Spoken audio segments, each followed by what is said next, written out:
Thank you. Thank you very much. Since we had the first round, till the result day, and almost like every second, third day, we used to speak, and he was the only one, only one who used to say in his typical sweet Hindi style, Girish जी आप बहुत conservative estimate दे रहे हैं. Numbers will go down even moderate. So anyway, Adik काही बोलत नाही. So the thing is that you first make a statement, then we will have a Q&A, and it's free for all. So नवीन कोणी नाही पहिल्यांदाच तुम्ही हे आलेले आहे. Hindi, English. No, पीछे बदल. Either. Both are English. Thank you. Delighted and grateful to be here.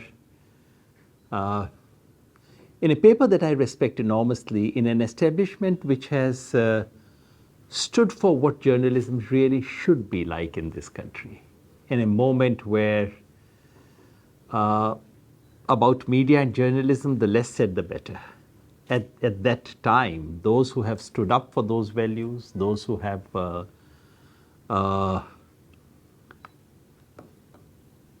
practiced what journalism ought to be, this is so rare, and therefore I'm so honored and delighted. I can't say that I'm a regular reader of Lok Satta, because I don't read it, but everyone who I respect in Maharashtra reads Lok Satta. And when my articles are translated in Lok Satta, people tell, my friends in Maharashtra assume that I read in Marathi. So that must be great quality of translation and rendering that it can fool them into believing so. It is. Yeah. Because I read them both. Oh, okay. It's a very good translation. That's my sense. So I'm delighted, doubly delighted to be here amongst all of you. I have only few things to say about the overall condition of our country. I call it, we are passing through what is a era, moment of transition from the first Republic of India to the possible second Republic of India. हमें हिंदुस्तान में आदत नहीं है first Republic second Republic की बात करने की. France में है first Republic, second, third, fourth Republic. And we thought we would not have to have that situation. But the fact is that the Republic of India that was founded on 26 January 1950, that came to an end in 2019. All the foundational values of those republics, the fundamental assumptions of those republic, and the political edifice that was built on that republic, it was never announced to be dead, but then you don't announce the death of these things. They just go away. So that first republic is over. And if 2024 election had the outcome that was the desired outcome, 400 par was the desired outcome, then we would definitely have had a second republic which had nothing, which could not be called a republic in any serious sense of the term. What was the transition? क्योंकि हम बहुत loosely कह देते हैं from democracy to dictatorship, वो शायद नहीं है. एक तो इसलिए भी क्योंकि 21st century में everything has become smart. The phones have become smart, dictators have become smart. No dictator says elections बंद कर दिए हैं मैंने. Every dictator holds elections routinely, regularly. In fact, they hold elections at more regularity than anyone else. Putin बिल्कुल ठीक ठाक करवाता है election, मतलब वो करवाता. So I think the transition should correctly be described as follows. मैं कई वक्त से कह रहा हूँ कि हमारे देश में पिछले 5 साल से जो था system, it should be described as competitive authoritarianism.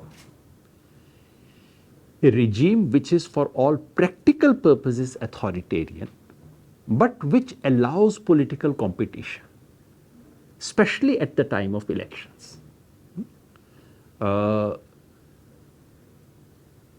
और इलेक्शंस भी इवन नहीं होते हैं. जैसे Turkey is a very good example of competitive authoritarianism. Once in a while Erdogan loses some municipal elections, something somewhere, etc. So we have been living in competitive authoritarianism. And if 2024 was 400 par, then we were about to enter electoral autocracy. Electoral autocracy is what you have in Russia. It's plain straight autocracy. मगर नाम के वास्ते elections regularly होते हैं, कभी 87%, कभी 75%, ऐसा हो जाता है. सो इलेक्टोरल ऑटोक्रेसी. इलेक्टोरल ऑटोक्रेसी को हिंदी में क्या कहेंगे आप? हाँ, अच्छा सवाल है. मैं द प्रॉब्लम ये है कि मैं सोशल साइंस इंग्लिश में सोचता हूँ और पॉलिटिक्स हिंदी में. इलेक्टोरल ऑटोक्रेसी अच्छा वो है, इसके लिए हमें कोई शब्द बनाना होगा. ये जिसमें चुनाव होता है, लेकिन तो ये पुराने स्टाइल की ऑटोक्रेसी नहीं है जहाँ कोई जनरल आके यूनिफॉर्म पहन के डिक्लेयर कर देता है. सेंसरशिप, मार्शल लॉ, ये सब कुछ नहीं. कॉन्स्टिट्यूशन भी होगा, जुडिशरी भी होगी, ऑटोक्रेसी भी होगी, इलेक्शन भी होगा, सब होगा. हम ये ट्रांजिशन करने वाले थे. पिछले 5-7 साल से हमारा देश एक नॉन थियोलॉजिकल मेजॉरिटेरियन देश बन चुका था, है ना. ये फिर हम थोड़ा सा भूल करते हैं इसको. थियोलॉजिकल, बीजेपी को थियोलॉजी में कोई इंटरेस्ट नहीं है. Modi, BJP, RSS, they don't want theological rule. Shankaracharya इनके सर पे बैठ के राज करेंगे थोड़ी चाहते हैं वो लोग. सो it's a non theological majoritarian rule. और अगर 400 पार हो जाता तो it would have become A de facto Hindu राष्ट्र, विच इज़ व्हाट कॉन्स्टिट्यूशन में अमेंडमेंट होता. अमेंडमेंट होके सेकुलर शब्द को हटा दिया जाता और उसमें सनातन शब्द आता. हिंदू नहीं, डायरेक्टली वो नहीं करेंगे, सनातन इशारे से, ये सब. This is so that's why I think the transition from first Republic तो ख़त्म हो गया है. सेकेंड रिपब्लिक का जो डिज़ाइन था वो पूरा नहीं हुआ. सब कुछ प्लान था, सब कुछ तैयारी कर ली थी, और ये बीच में पब्लिक आ गई रास्ते में. That is the real thing. So in a sense I से 2024 was not an election, it was a plebiscite. Election इसे में तो होता है कि आप रिप्रेजेंटेटिव्स को चुनते हैं, representatives go and elect a government, then government rules for 5 years. Formality यही सब थी, लेकिन in effect it was a plebiscite. Plebiscite was not on NDA. NDA का तो नाम भी इनको 4 जून के बाद याद आया. It was not on BJP. BJP was a tiny thing in the hoardings. It was on Modi ji की गारंटी. और देश से basic plebiscite, you have one proposition and you say yes और no to that proposition. So Indians were invited to say yes और no to Modi ji की guarantee. And what did it mean? It basically meant कि पिछले 10 साल से जो काम किया है और आने वाले जितने भी टाइम पे काम करेंगे उस पर आप अपने अंगूठा लगाते हैं कि नहीं. यू नो, आज बॉम्बे रियल एस्टेट की लैंग्वेज में वो बोलते हैं वो जनरल पावर ऑफ अटॉर्नी. एक तो स्पेसिफिक पावर ऑफ अटॉर्नी होती है, then there is a general power of attorney. So हमसे जनरल पावर ऑफ अटॉर्नी मांगी जा रही थी इस देश की. एंड और उसकी पूरी तैयारी थी. That's why this election was actually fought like presented like a plebiscite. तैयारी बिल्कुल प्लेबिसाइट की थी. पूरा मनी, मीडिया, सरकारी तंत्र, and I am sorry to say even the election commission of India, everything was aligned to produce the desired outcome. And threshold of victory was fixed somewhat high. Threshold of victory इन्होंने खुद ही तय किया था. 400 पार तो खैर कहने को था, but the idea was something like more than 2019. जो हमने लिया था उससे ऊपर ला के दिखाएंगे. और अगर वो आ जाता ना, you must have experienced in the last 5-7 years, speak to any BJP spokesperson on anything on earth. Speak to them about railway accident, speak to them about farmers' income, or speak to them about human rights. The only answer was, people are with us. Janta hamare saath hai. That's plebiscitary politics. People are with us. Don't ask me any more questions. You know, that is what we were headed towards. And this was the dreadful thing. But that's also the beauty of it. The beauty of a plebiscite is that there are only two answers. Everything else is irrelevant. Yes or no. And the thing is that the answer is no. That is the importance of this election. Baki 240, 292, all these are figures, this percent, that percent.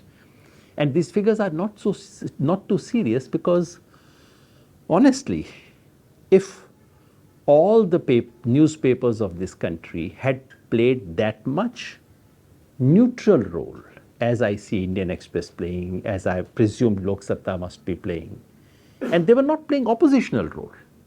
Some other papers were playing oppositional role. I don't expect that from media. Just plain straight. And if the television channels of this country had entertained the suspicion that maybe this is going to be a close election, जैसे आपकी और हमारी हर तीसरे दिन phone पे बात होती थी, क्या होगा, टाइट तो है, पता नहीं इधर होगा, और मैं हमेशा इनसे पूछता था महाराष्ट्र में कितना हो रहा है. तो एटलीस्ट ये था कि हाँ, it's very tight and it can go इधर वे, बट क्लीन स्वीप नो वे, नहीं हो रहा है ना. अगर इस देश का मीडिया पब्लिक को वो बात बता देता जो ये मुझे बता रहे थे, तो ये 240 थोड़े ही आते हैं. I mean, you must have met so many people who said, I mean, I met so many who would say, vote तो कांग्रेस को दूंगा, इसको दूंगा, लेकिन आएगा तो मोदी. This कि आएगा तो मोदी ही was drilled into our head. And if this did not exist, 240 was impossible figure. So that's why I said, let's not get into numbers. Numbers are irrelevant. The simple answer is, there was a plebiscite and people of India said no. That is the importance of it. And the slide from competitive authoritarianism to electoral autocracy, from non-theological majoritarianism to a de facto Hindu state, that has been stopped. Break lag gayi hai. This is an interregnum. Many of my friends believe कि अब तो ठीक है, अब तो मोदी का countdown शुरू हो गया. I don't believe it. I don't think we can presume it. These are हमारे दिक्कत ये होती है कि after such a dreadful time, if you have a small रोशनदान खुल जाए तो आपको लगा है आकाश खुल गया आपको. It's a little window that has opened up, and it's going to be a very long struggle, very difficult struggle ahead. The kind of republic that BJP wanted to build, they would still fight for it. And please, we cannot forget that BJP is in power not merely based on electoral strength. There is also an ideological, cultural strength of an organization which is completing 100 years now. So it's a very deep thing. I personally do not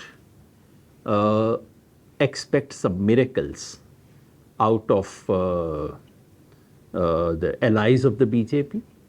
I think people put too many hopes on JDU and we all know their history. I wouldn't put all that hope. We get overly excited about RSS versus BJP games. Now, these are standard games. I don't think something, I personally, I don't know much, but I don't expect very much to come out of these games. In the last instance, my hopes are A, that the opposition has found some voice in the country. More than the opposition, protest movements and resistance, street protest movements, resistance, that has found courage in this country. And that is how I expect the republic to be saved. What is the future? To my mind, the future lies in, so there are two directions still. One is the direction of the Rashtra that BJP wants to make, something yet we cannot still rule out. But at the moment there is a relief. So there is a break in the slide, there is no reversal as yet, and going back to where we wanted to go is a long dream still. To my mind, the idea that we can simply in an uncomplicated way go back to the First Republic is not a tenable idea. अब हम दोबारा 50s 60s के हिंदुस्तान में जा सकते हैं, ना तो ये कभी होगा और ना होना चाहिए. हिंदुस्तान बदल चुका है. अब हमारे पास यही रास्ता है कि अगर इधर नहीं जाना तो एक सेकेंड रिपब्लिक जो कि हम खुद बनाएं.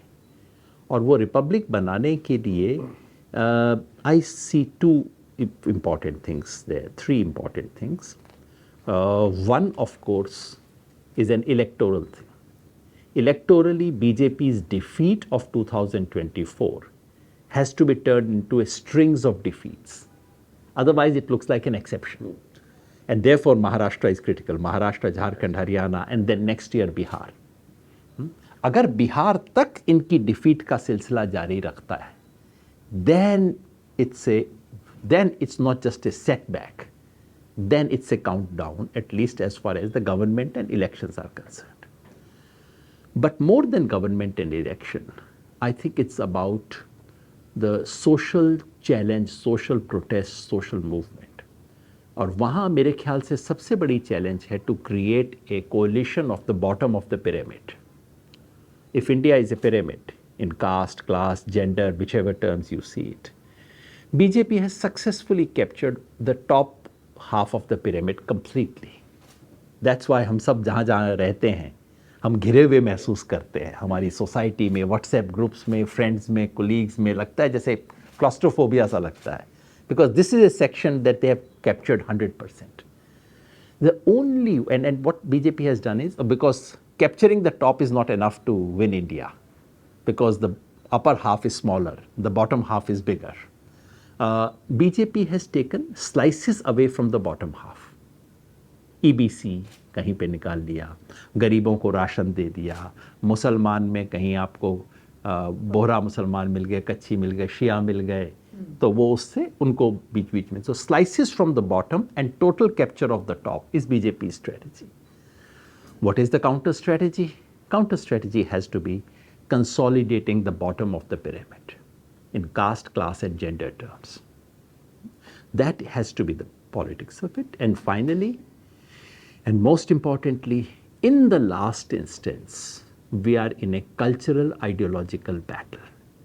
And we are where we are not because of a silly accident that Mr. Modi has somehow managed to come to power.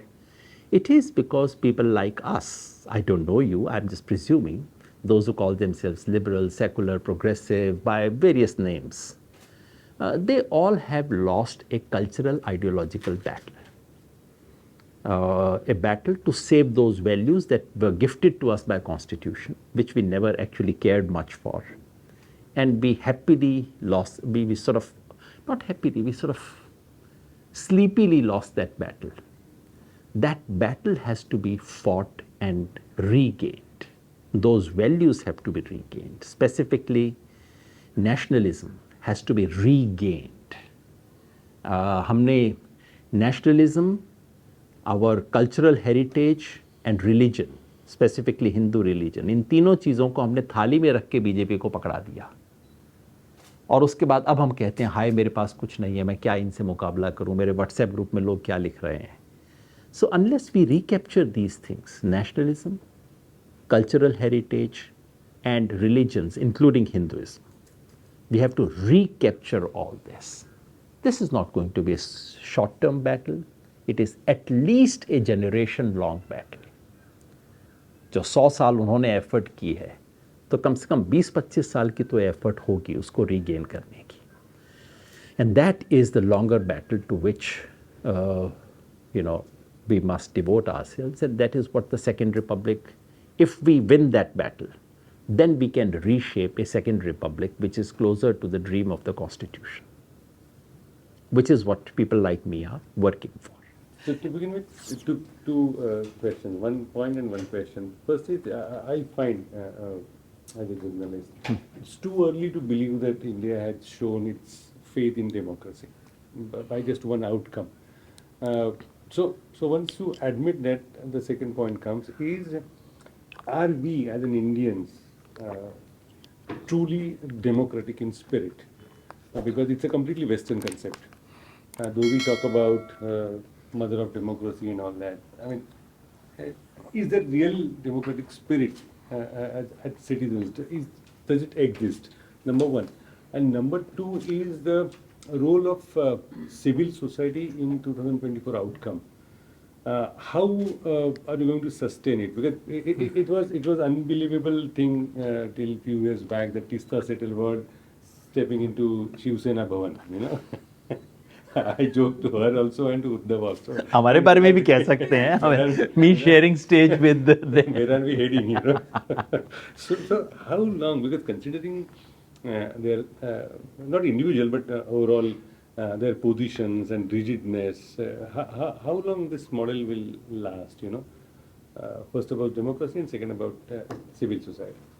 You know, my question about democracy is not whether we are democratic or not, because no country, no people are inherently democratic.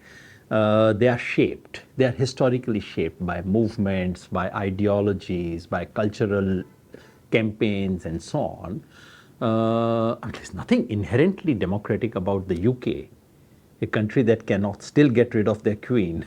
What is inherently democratic? And then happily I can now say a country that was going to choose between Trump and Biden. You know, how can you accuse it of being democratic in any serious sense?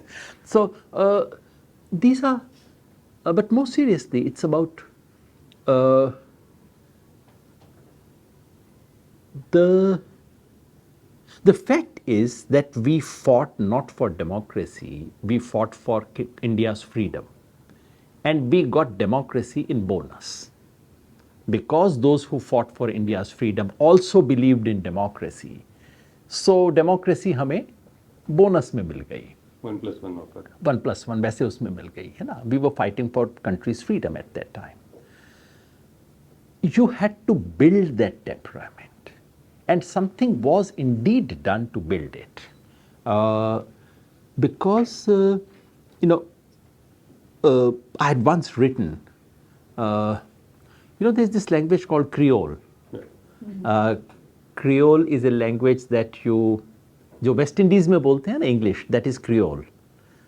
You pick a language from another, you borrow from another language, but you use it in a way that they cannot understand.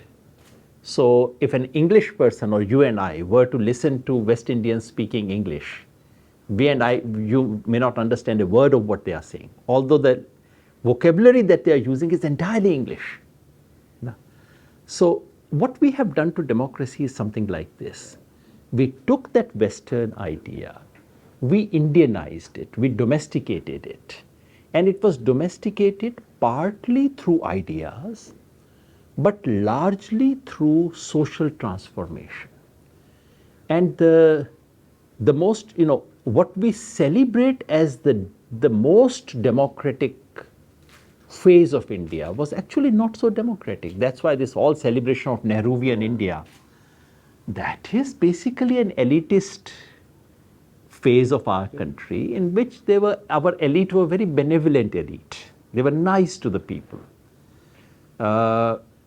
What happened after 90s, when ordinary people actually started participating in democracy politics, that was true democratization of the idea of democracy. So while we are nothing like the mother of democracy, ये तो सब कहने की बातें हैं, but we have done something. We have democratized the idea of democracy. Because in the West, democracy was truly a bourgeois thing. And it was released in tiny doses over 200-300 years to ensure that people should not take over.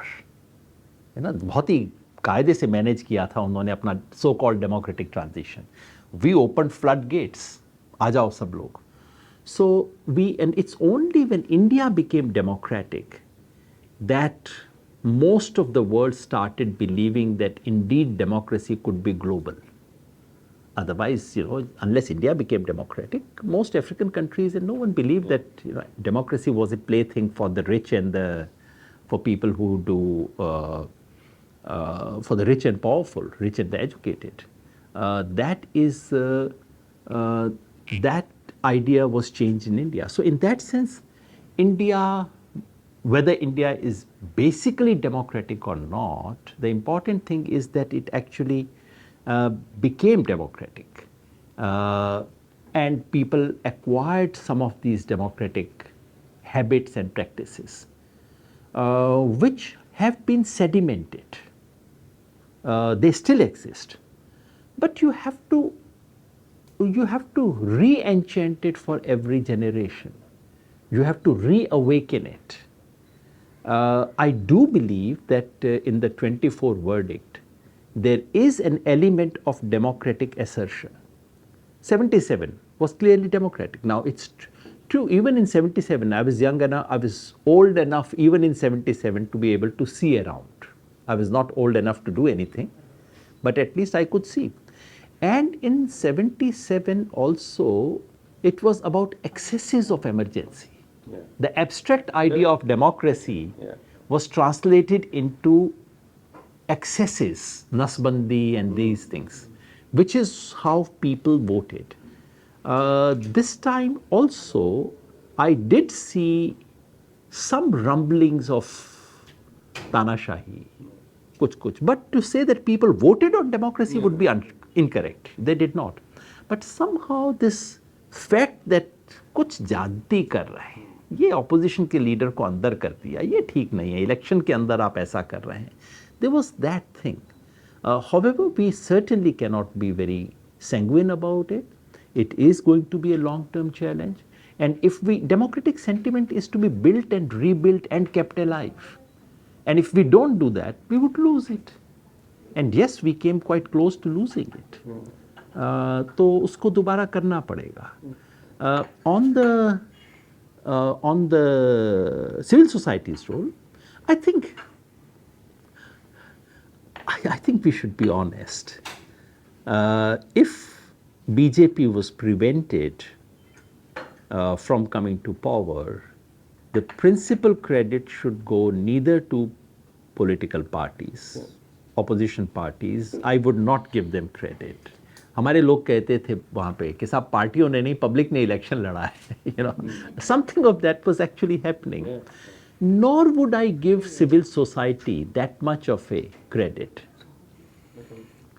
Civil society, I would not give that much of a credit, although I belong to it and we made every possible effort, and we are again going to make effort, but we still are tiny compared to what this country needs. But if you think of the larger thing, yes, farmers' movement made it possible for people to think that Modi could be questioned. You know, anti-CAA protest, these women sitting on the street, Muslim women, what power do they have in this country? They taught people to believe that no, you can resist. So in that sense, yes. But the organized, so it is true that for the last 5 years, I really felt that the opposition was on the streets, not in the parliament. Parliament hardly resisted in the last 5 years. Whatever opposition there was, it was on the street. So in that sense, yes, civil society in the sense of people's movements played a role. But in terms of organized role during the election, although Bharat Jodo Abhiyan did that, I'm its national convener, it should be my job to propagate that, to advertise it. But I think it should be done only with a realization that we are still very small.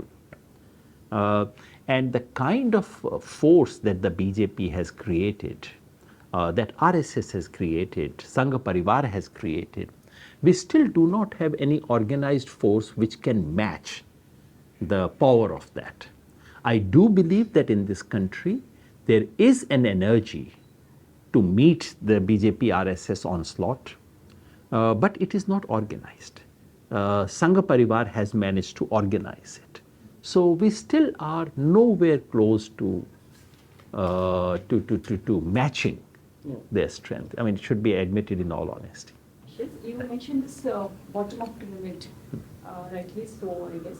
Now, if you look at this concept of bottom-up pyramid, I mean, if you see RSS and its affiliated organizations, probably more than 3 dozens, which is working constantly, and if you look at their I won't say ideologically, but the structure, the plan, is to exactly capture that. जैसे उनका वनवासी कल्याण आश्रम है उसमें exactly वही है कि tribals को ही वो target करना है and it is not so much what irrespective of whatever ideologically it may have, the idea is also they put it in a thing like upliftment के साथ साथ उनको mainstream में भी लाना है तो वो एक है so how difficult that, how challenging is that going to be, because the idea is they're exactly working there apolitical. It suits whenever you have to translate that into electoral battle, then of course that you have a ready-made force which they use, but at the same time it's otherwise always projected as a social structure for a larger welfare of the society. Number one, that's my question, if you can throw some light. Secondly, I just wanted to ask this, in this 2024, I'm oversimplifying, I guess. One of the narrative was the constitution, threat to constitution, which BJP believes was the major culprit for their downfall, one of the major culprits. Now, my point is in 2019 also, there were bigger rallies. If you see Jantar Mantar se leke yahan Gateway of India, Bombay mein bhi, all political parties together, they came and they kind of, now why it didn't work then and why was it, if at all, so, the impact was so manifold this time? What was the difference in that? You're absolutely right. BJP, I mean RSS, has very, because you see, the difference between BJP and Congress is the difference between Australian cricket team and the Indian cricket team, at least 10 years ago. Australian cricket team had a strategy, they had a coach, they had a game plan, and brilliant players. Indian team also had brilliant players, but they were focused on scoring centuries. And not so much, there was no game plan, etc. Extemporism, right? Both are. That continues to be the case. BJP RSS understands its long-term interests. They plan for it. And they have actually developed and built structures for that. Vanvasi Kalyan तो खैर बहुत पुराना है. BJP has, now BJP for the last 5 years, their real work in Uttar Pradesh and Bihar is among the Muslims. Pasmanda, they've realized that they cannot get Muslim votes, but there are Pasmanda Muslims, the most backward among the backward. Yeah. If you target them, they can behave like a caste, not as a religion. ठीक है, so BJP is there. So, I mean, their capacity to do this is enormous. So, it's not going to be easy, certainly. The only thing that makes it possible is that basically BJP's policies and as a structure of power, it is loaded against the bottom of the pyramid. All their economic policies, all their overall ideology. So for BJP, it is in that sense an uphill walk. They're going against their own grain to capture this. That's why they can only capture a slice of it. Among Dalits, their strategy is, we would not get Jata vote, so let us go among the Mahadalits, get Balmikis and other communities. So while it is not going to be easy to counter it, but it is possible, and the possible is because basically for example, the Congress has to regain what it had. And even today, among the poor, even those poor who vote for Mr. Modi and BJP, they know that it's not their party.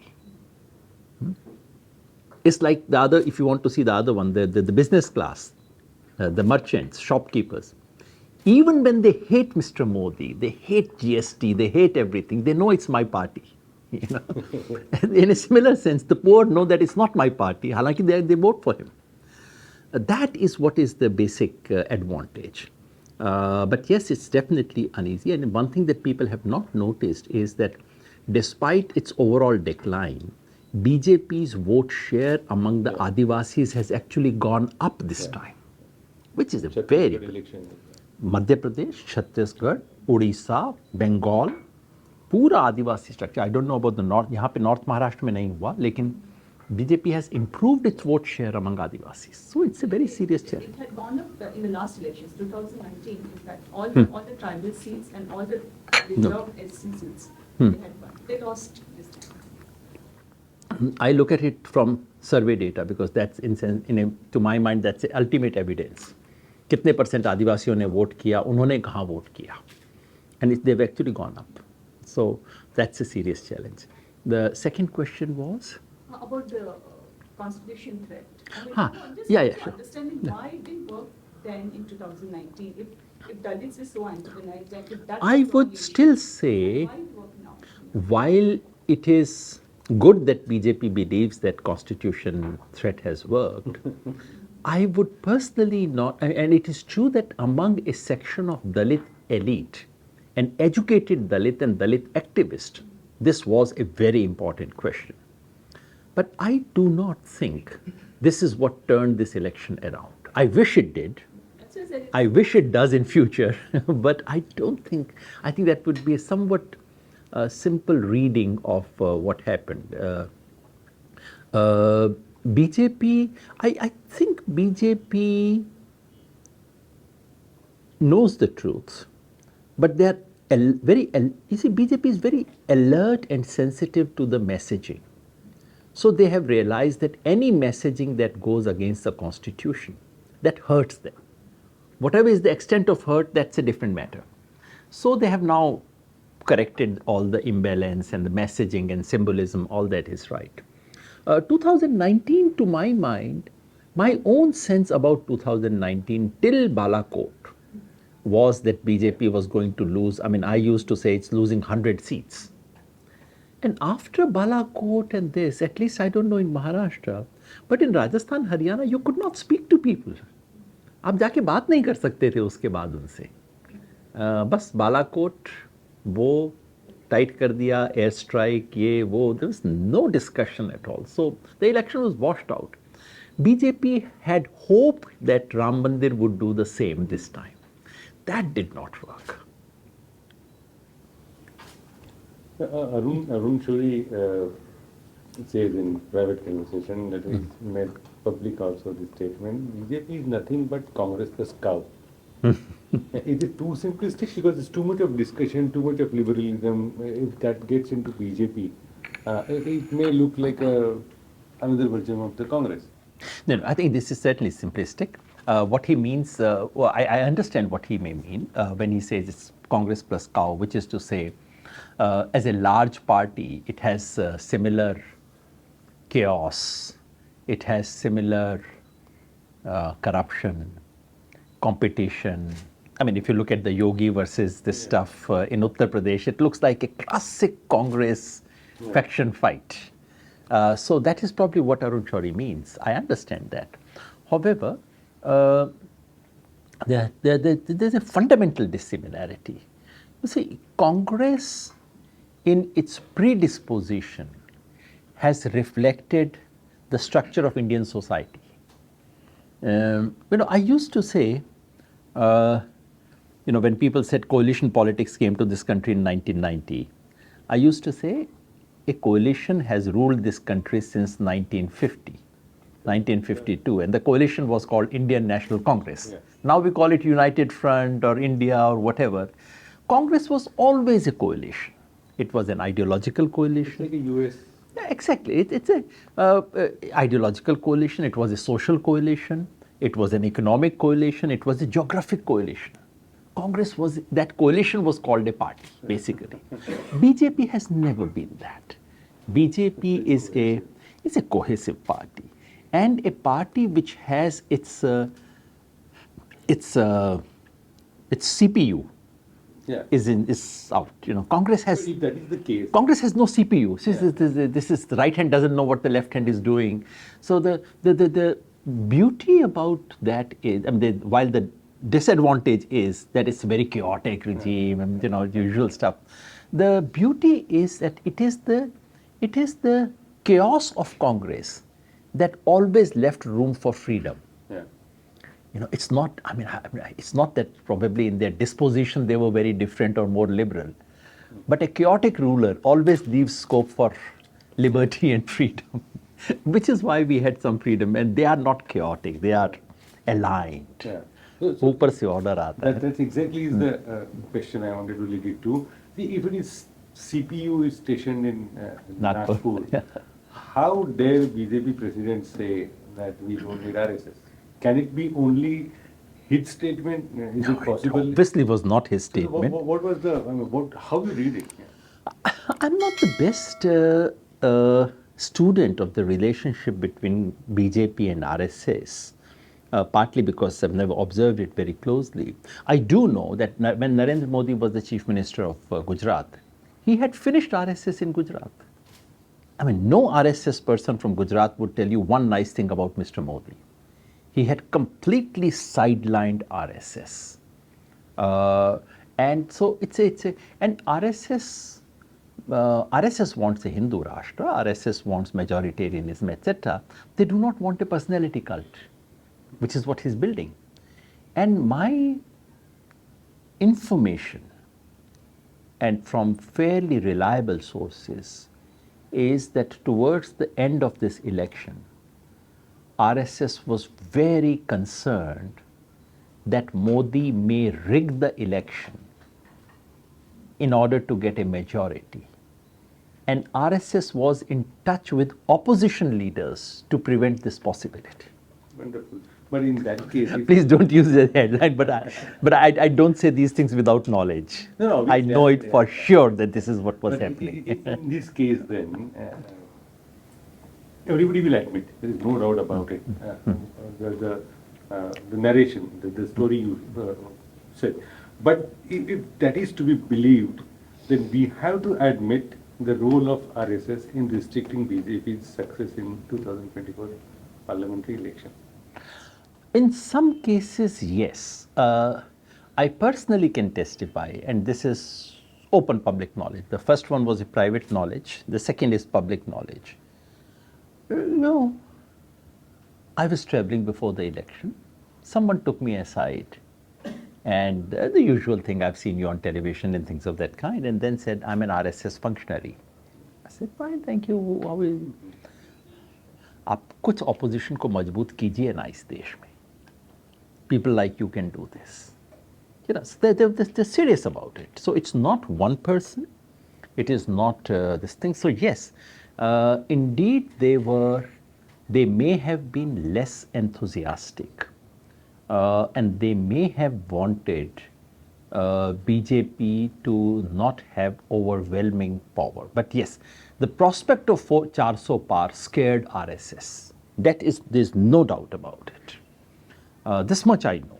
What they did and did not do, I suspect in the first and second round, there was this bit happening. And maybe after second round or so, they managed to do that coordination, etc. And the way RSS works, you do not expect a order to go from above, not to cooperate, nothing of that sort. But there was lack of excitement and enthusiasm, which is true. That was true. Now, how do we interpret that is something we And would then that statement that we don't need RSS. That statement could not have, Mr. Nadda may have been indiscreet enough to speak it, Yeah. but it could not have been thought without okay from above. I mean, this is a piece of conversation that must have happened in real life at the top, which happened to slip out at the inopportune moment. But these things, there was clearly that sense. Your own party, Aam Aadmi Party, is not succeed in the Lok Sabha. What is the future? I don't know. You see,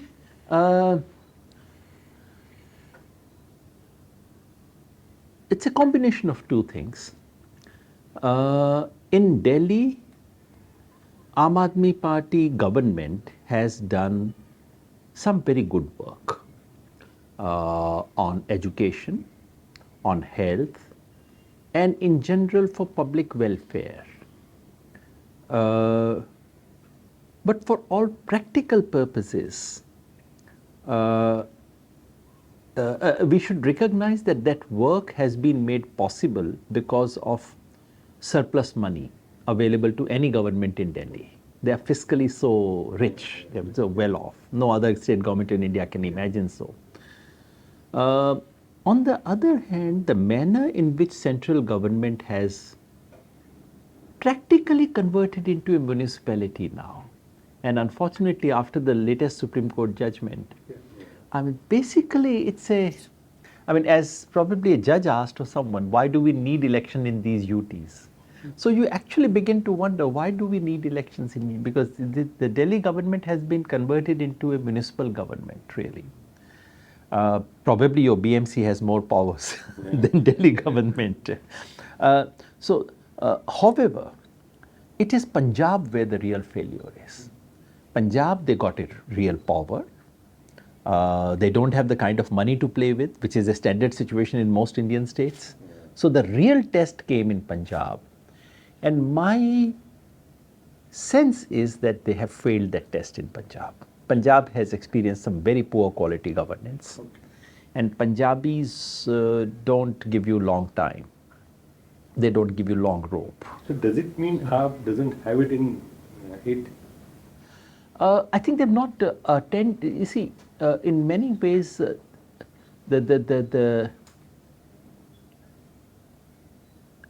see, Aam Aadmi Party came with the promise of changing the nature of politics.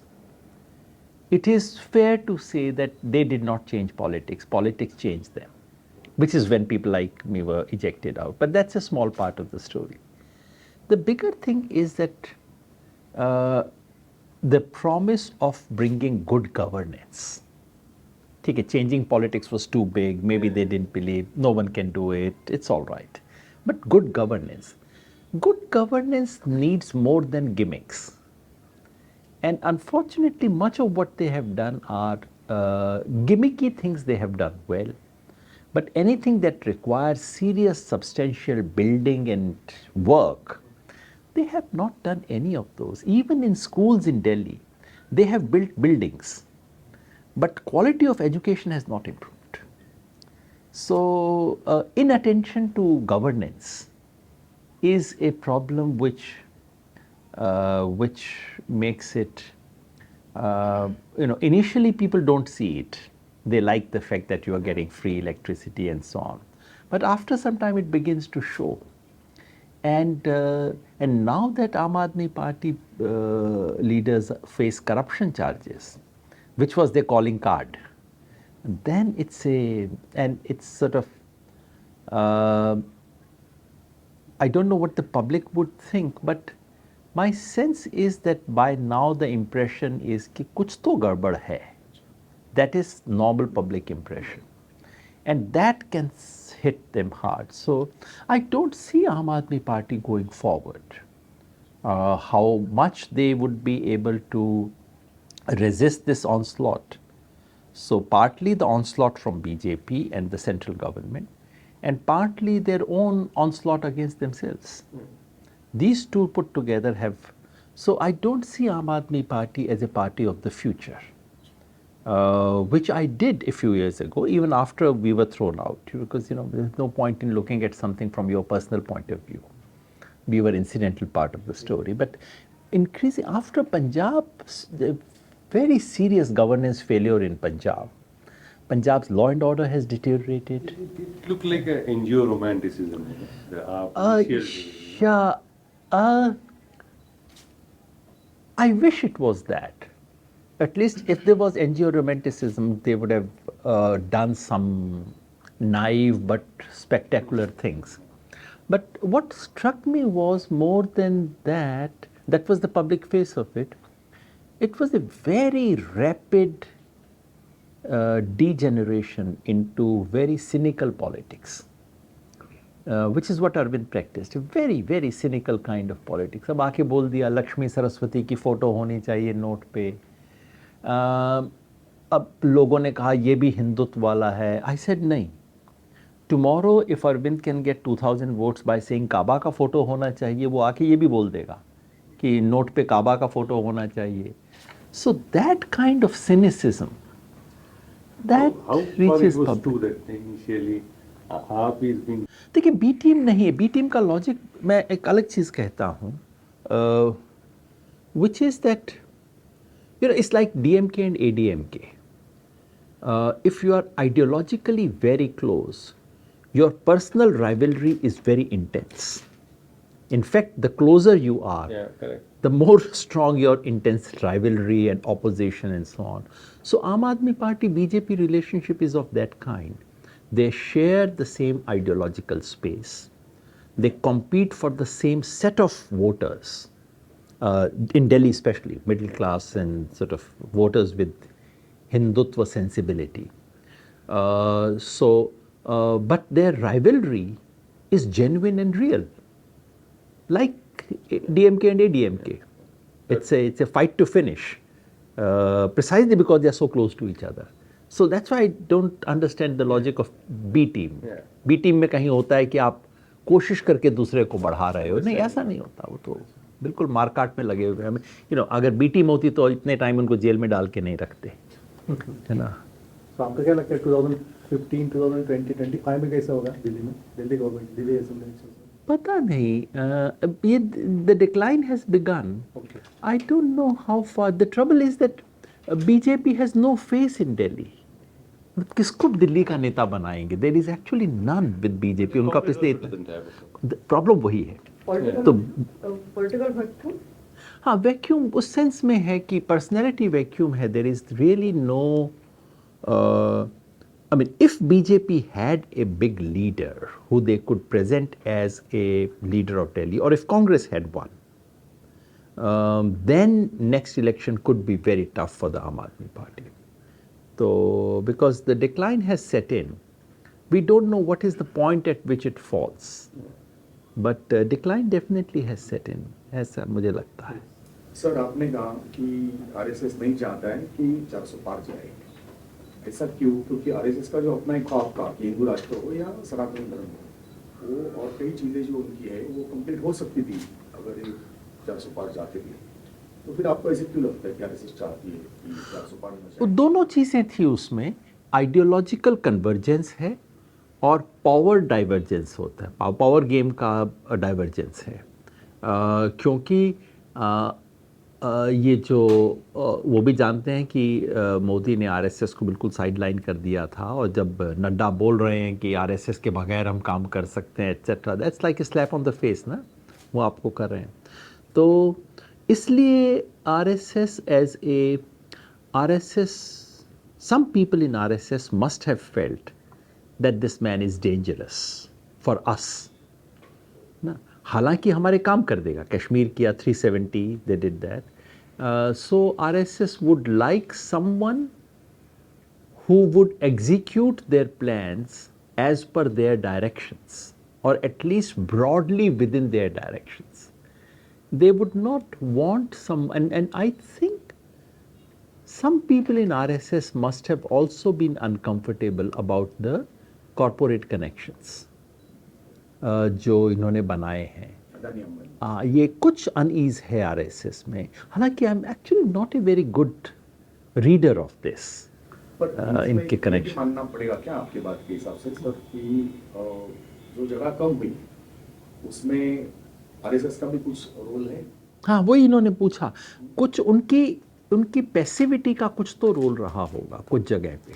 बाकी आप महाराष्ट्र में बेहतर बता सकते हैं ground, क्योंकि this has to be, मैं तो सिर्फ स्पेकुलेट कर सकता हूँ. आप लोगों को ग्राउंड से रिपोर्ट होगा कि ग्राउंड से क्या रिपोर्ट आ रहा था. That can be the final test of this hypothesis. मगर कुछ था. there was clear sense of unease in the RSS leadership, and some of the signals that I saw just took me by surprise. I did not imagine that RSS के top leaders से इस तरह की चीज़ें आ सकती हैं. So something was happening. दो सवाल है. आरएसएस के दो जो सरसंघ चालक हो गए, पहले से ही उनका कहना था कि हमारी एक सोशल संगठन है, नॉन पॉलिटिकल है. लेकिन 14 के बाद मतलब आपको ऐसा लगता है कि आडवाणी और वाजपेयी जी के समय में जब बीजेपी को जितना फायदा होता था आरएसएस के काम का, उससे ज्यादा 14 के बाद बीजेपी ने उनसे ज्यादा फायदा लाभ उठाया राजकीय, या संघ पॉलिटिकल हो रहा है ऐसे आपको लगता है? सामाजिक संगठन से पॉलिटिकल, ये मोहन भागवत जी के कार्यकाल में ज्यादा पॉलिटिकली एक्टिव हो रहा है, ऐसे हो रहा है या बीजेपी उनको ज्यादा एक्सप्लॉइट कर रहे हैं?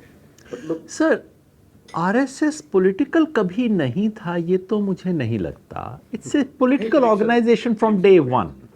An organization that has a political ideology, an organization that has a project which is essentially a political project. इस देश को जो कॉन्स्टिट्यूशनल सेकुलर डेमोक्रेसी को बदल के हमें हिंदू राष्ट्र बनाना है, ये तो एक पॉलिटिकल प्रोजेक्ट है. इट वाज नॉन इलेक्टोरल, कि हम इलेक्शन अपने नाम से नहीं लड़ेंगे. इलेक्शन लड़ने के लिए हम एक अलग एंटिटी बनाएंगे, एक कंपनी अलग बनाएंगे. तो it's a group of companies जिसमें मैंने एक कंपनी को काम दिया कि तुम जाके इलेक्शन लड़ो, दूसरी कंपनी दूसरा काम करेगी. तो it is a political project. तो ऐसा तो नहीं है कि आरएसएस पॉलिटिकल हो गया है. मगर क्या होता है कि जब भी आपका जो सक्सेस का मोमेंट होता है, उस मोमेंट में आपका एक जब नदी नीचे उतरती है पहाड़ से तो फैल जाती है, अलग अलग उसके सब ब्रांचेस हो जाते हैं. देखिए ना, आज 25 साल पहले आप इमेजिन कीजिए, लेफ्ट की कितनी ब्रांचेस हुआ करती हैं और वो आपस में झगड़ते थे. ये ICPI, CPM, ML में माओइस्ट, और माओइस्ट का ये वाला फैक्शन और उसका दूसरा फैक्शन, फिर सोशलिस्ट, डेमोक्रेटिक, PSP, SSP, क्योंकि वो उनके एसेंडेंस और पावर का मोमेंट था. जब पावर होती है तो आप फ्रेगमेंट होते हैं. तो वैसा मोमेंट है ये, और इसमें आपसी टसल और टेंशन्स वगैरह सब रियल हैं, जैसे लेफ़्ट के हुआ करते थे, कांग्रेस के होते थे. तो वो तो सच में है. But do I think that RSS has Mohan Bhagwat की कार्यकाल में 14 से ज्यादा पॉलिटिकली एक्टिव, 13 की इलेक्शन में तो बहुत, मतलब 14 की इलेक्शन में ज्यादा. देखिए, वो 14 का इलेक्शन तो आरएसएस और बीजेपी के लिए सर्वाइवल का इलेक्शन था.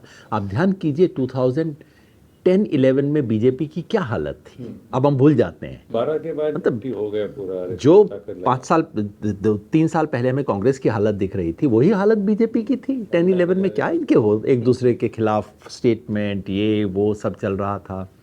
So 2014 was a battle for them to come back to power, और उसमें आरएसएस ने पूरी जान लगाई.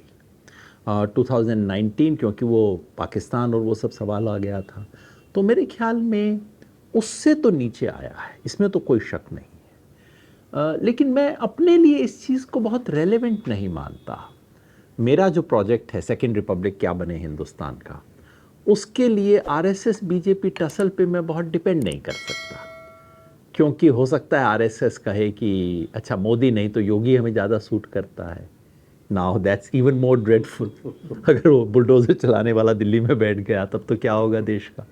तो इसलिए मुझे लगता है कि मेरा सिर्फ एक लिमिटेड पॉइंट यही था that therefore I would not put too much of my, क्योंकि मैं देखता हूँ हमारे दोस्तों में, सेकुलर, लिबरल, प्रोग्रेसिव लोगों में क्या है कि increasingly we are so powerless that we have, इसी में हम मज़ा लेते रहते हैं कि चलो उनका योगी का मौर्य से झगड़ा हो गया, उसका ये हो गया. मैं बार बार कहता हूँ ये ना तुम्हारे झगड़े हैं, ना तुमको इससे कोई फ़ायदा होगा, अपना काम करो ना.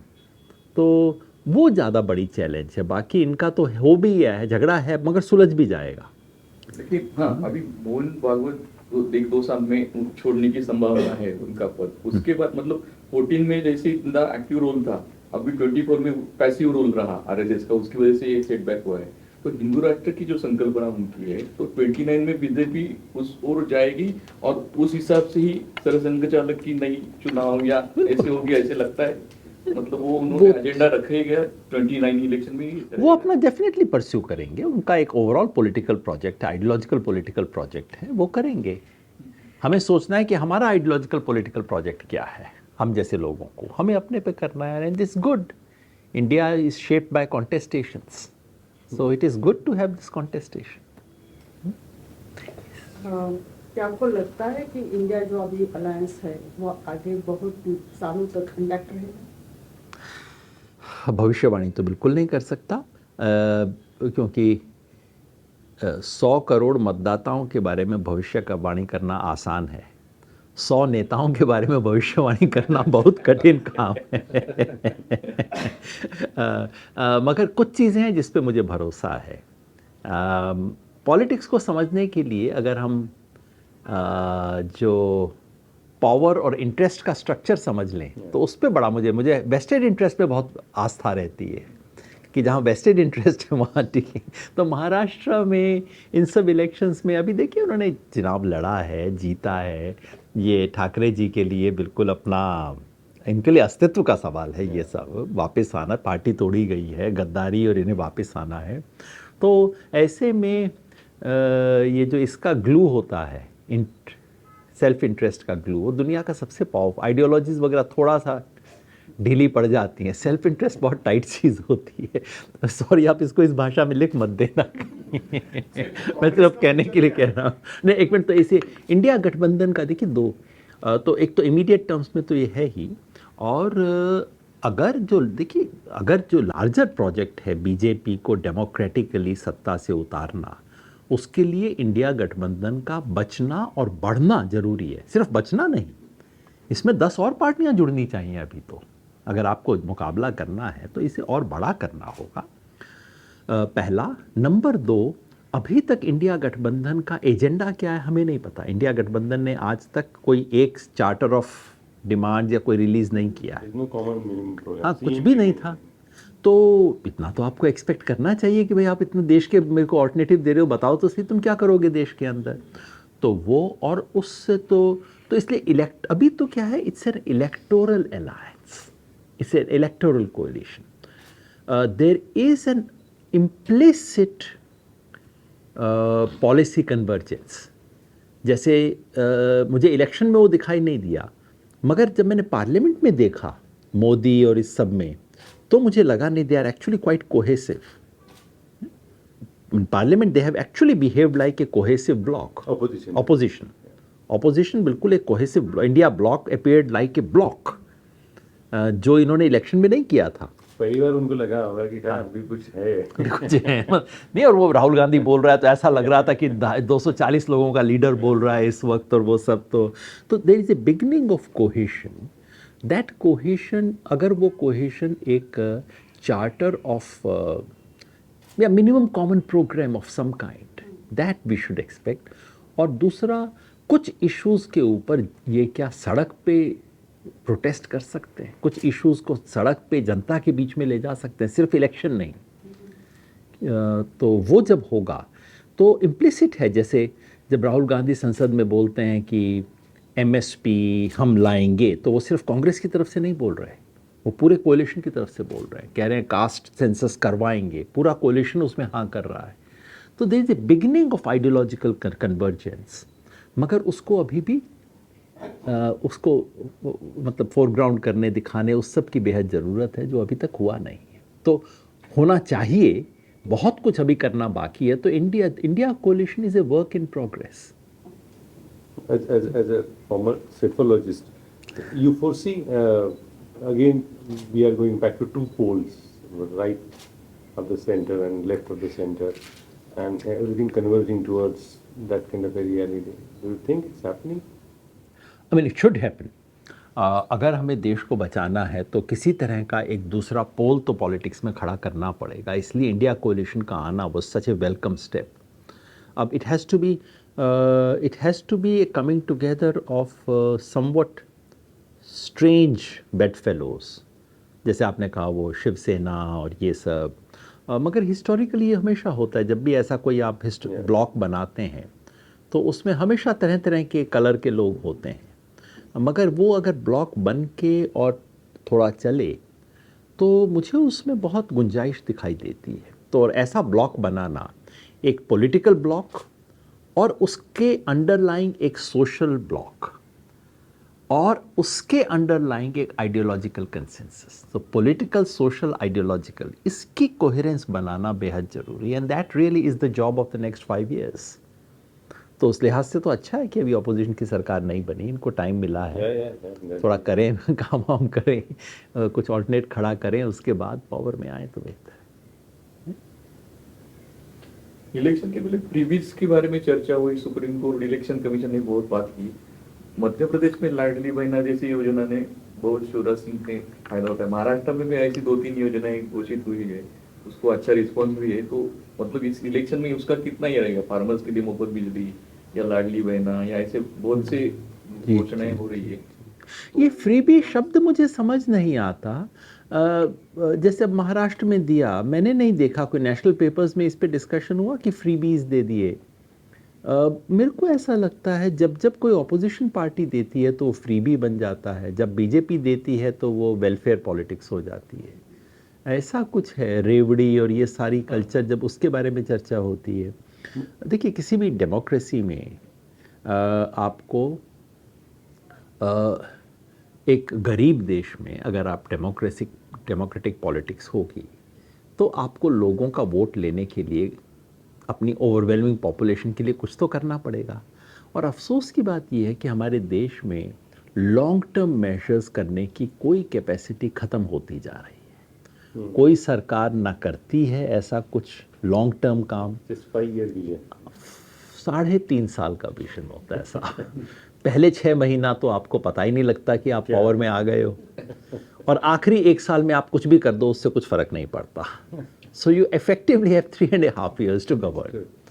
और increasingly we have lost that capacity to be able to do long term structural welfare, ऐसी चीज़ें जिससे सचमुच गरीब का, डिसएडवांटेज लोगों का लॉन्ग टर्म बेनिफिट हो, वो करने की ना तो किसी में एबिलिटी है, ना किसी को लगता है कि इससे कोई फ़ायदा होने वाला है। मुझे अगर कर दिया और चुनाव हार गया तो क्या फ़ायदा हाँ, हुआ। वही मतलब उनका उद्देश्य तो ऐसा ही है कि एमपी में जैसे फायदा मिला वैसे तो महाराष्ट्र असेंबली में मिल जाए। इसलिए ये सब शॉर्ट टर्म चीज़ें अब आ रही हैं कि कुछ ऐसा कर दो जो कि विजिबल हो, मीडिया को विजिबल हो, पाने वाले को भी लगे कि अच्छा मेरे को 5 किलो जो आटा मिल रहा है उसके ऊपर मोदी जी का चेहरा लगा हुआ है, तो पाने वाले को भी पता लगे किसकी तरफ से मिल रहा है, देने वाले को भी वो हो। And it is true that bit is happening. तो इसको मैं फ्री भी नहीं कहता, ये एक तरह की हमारी वेलफेयर पॉलिटिक्स का डीजेनरेशन है। Welfare politics is becoming a gimmicky politics, है ना। फ्रीबी में इसलिए नहीं कहता कि अगर आप स्ट्रक्चरल चीज़ें करेंगे तब भी पैसा तो लगेगा। ये जो चाहते हैं इस देश की, ये सब लोग जो पिंक प्रेस इस देश की है और कुछ लोग उसके साथ जुड़े हुए, ये चाहते हैं कि जिस देश में 75% लोग गरीब हों, वहाँ गरीबों पे कुछ पैसा खर्च ना किया जाए। और जैसे ही आप गरीबों को पैसा देते हैं तो, और गरीबों के लिए किसी भी फॉर्म में पैसा देते हैं, फ्री बी शुरू हो जाता है। और जैसे आप अमीरों को पैसा देते हैं उसके लिए इतने सुंदर सुंदर शब्द बना रखे हैं इन्होंने, हेयर कट और स्ट्रक्चरल एडजस्टमेंट और री एलोकेशंस। मैंने कहा अंग्रेजी बनानी है तो फार्मर्स के लिए भी अंग्रेजी बना दो, पर बेसिकली तो आप उनको पैसा दे रहे हो ना।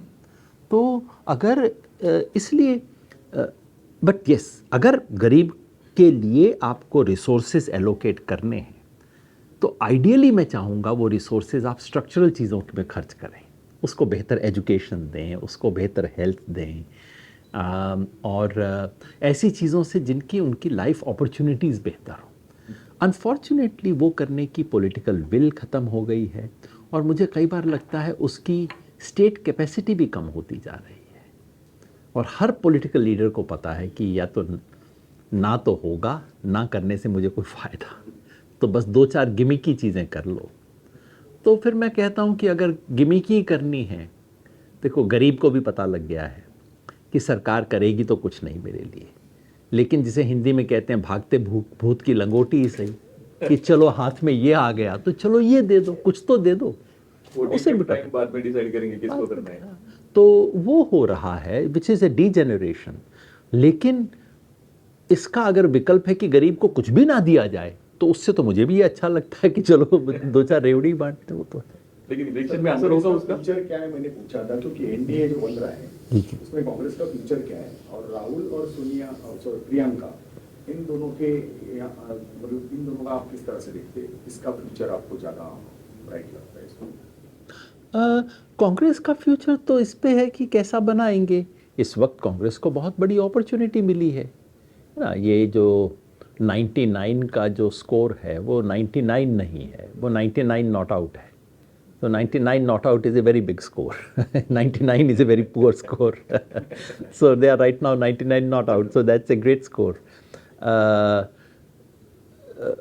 तो उनको बहुत बड़ी अपॉर्चुनिटी मिली है कांग्रेस को अपने आप को रिवाइव करने की, अपने आप को रीबिल्ड करने की, और कांग्रेस के भीतर राहुल गांधी को बहुत बड़ी अपॉर्चुनिटी मिली है। देखिए, अगर कांग्रेस के 60 सीट आ जाती, सारी दुनिया कहती कि यात्रा करने से क्या फ़ायदा, क्या न्याय की बात करते हो, अरे सिर्फ हिंदुत्व से ही वोट मिलेगा, अब तुम यही करो, ये सब शुरू हो जाता। क्योंकि in this country nothing succeeds like success. एक बार जो मैच जीत गया तो उसकी बॉलिंग भी ठीक थी, बैटिंग भी ठीक थी, उसने कैच छोड़ दिया, ये भी बहुत अच्छा किया, स्ट्रेटेजी थी, कैच छोड़ दिया उसने, ये सब शुरू हो जाता है हमारे देश में। तो इसलिए अब जबकि 99 आ गए हैं, 100 टच कर गए हैं लोग, तो Rahul Gandhi's own moral and political authority in the party has been enhanced, और ये बहुत बड़ी अपॉर्चुनिटी है कांग्रेस के लिए और कांग्रेस के भीतर राहुल गांधी के लिए। अब वो इस अपॉर्चुनिटी का कितना फ़ायदा उठाते हैं। अपॉर्चुनिटी सिर्फ यही नहीं है कि आप कांग्रेस को आगे बढ़ाओ, अपॉर्चुनिटी ये भी है कि आप कांग्रेस को रिस्ट्रक्चर करो, है ना। अब कितना उसका फ़ायदा उठा सकते हैं, उस पर कांग्रेस का फ्यूचर डिपेंड करेगा। और राहुल प्रियंका वाला आपने पूछा, मैं मतलब मेरी वो जो मैंने आरएसएस बीजेपी के बारे में, ये मेरी कमजोरी है, मेरे को पता नहीं क्यों इस चीज़ों में बड़ा इंटरेस्ट नहीं आता, मैं कभी देखता नहीं चीज़ों क्लोजली। हालांकि मुझे देख के कभी नहीं लगा है कि वो कोई पावर टसल है वहाँ पे। ये जो हम इमेजिन कर लेते हैं कि चूँकि बड़ी फैमिली के लोग हैं और दरबार पॉलिटिक्स चल ही रहा होगा, और दरबार में, मुग़ल दरबार में जैसे एक भाई दूसरे को मारता था, वैसा कुछ खेल होगा, मुझे ऐसा कभी दिखाई नहीं दिया है। बाकी कह नहीं सकते, I am not the best observer of दरबार पॉलिटिक्स। मैं अक्सर वो समाजवादी संस्कार के कारण मैं थोड़ा सा इंट्यूटिवली स्विच ऑफ कर जाता हूँ इन चीज़ों से। आई don't no. Democracy over the years has been gamed by political parties to the point that like now over the years अब country में far right like party आती है, they are catering to caste, religion, basically based on this political parties are kind of coming to power. So do you think that over the past few decades parties have kind of, rather than जो होता था कि this person will do well for me, people have, like politicians in India have realized, okay, if we play the caste card or the religion card, we will get these votes. So is it still in that sense serving its purpose?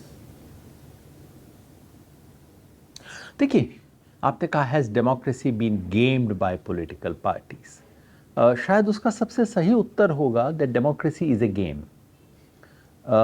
Democracy दो चीज़ है, एक तो democracy is a beautiful ideal of the people, for the people, by the people, अच्छी बात है। उसको हम कैसे रियलाइज़ करते हैं? We have set up a game कि आओ कॉन्टेस्ट करो, हमने दरी बिछा रखी है, जो 100 मीटर रेस है, जो आगे आएगा उसको गोल्ड मेडल मिलेगा। That game is called democracy. तो ये गेम तो बना ही गेमिंग के लिए है ना। और दूसरा ये कहना कि आजकल कास्ट और रिलीजन हो गया है, आई वुड इन्वाइट यू, आप 1960s की महाराष्ट्र पॉलिटिक्स पे लिखी हुई किताबें पढ़ लीजिए। रिलीजन तो इतना नहीं था, कास्ट तो बिल्कुल स्टैंडर्ड थी, 50s ऑनवर्ड्स कास्ट है, यू नो। एंड देन उसमें जो और ये मैं आपको आज से 60 साल पहला किया हुआ थ्योराइजेशन, इतनी कास्ट पे आ गई थी, कास्ट और पॉलिटिक्स के रिलेशनशिप पे इतनी रिसर्च हो गई थी कि 1969 में इस पे पहली थ्योरी आई थी। And the theory is simply A one line theory. Caste has not captured politics. Politics has captured caste. There is a caste politicization of caste rather than casteization of politics, and I think that continues to be the case. देखिए, हम सिर्फ cast, दुनिया में आप मुझे कोई देश बता दीजिए जहाँ सोशल क्लेवेजेस हों। दुनिया में हर जगह होते हैं, कहीं पे उसको आप अमेरिका में एथनिसिटी कह देते हैं, कहीं रेस कह देते हैं, कहीं लिंग्विस्टिक होती हैं, कहीं रिलीजन होती हैं, कहीं ट्राइब होती हैं। Politics all over the world is about using existing cleavages to marshal support. Party शब्द जो है, it comes from part. Parties are meant to partition, that's the part से पार्टी आती है ना। और अब दिक्कत सिर्फ ये होती है कि आप उसमें अपने आप में कोई गड़बड़ बात नहीं है। दिक्कत वहाँ होती है जहाँ आप ऐसी फॉल्ट लाइन को टच करते हो जो कि हेट्रेड और वायलेंस को शुरू कर देती है। वहाँ प्रॉब्लम है। अदरवाइज दुनिया भर में गरीब अमीर की पॉलिटिक्स क्या है?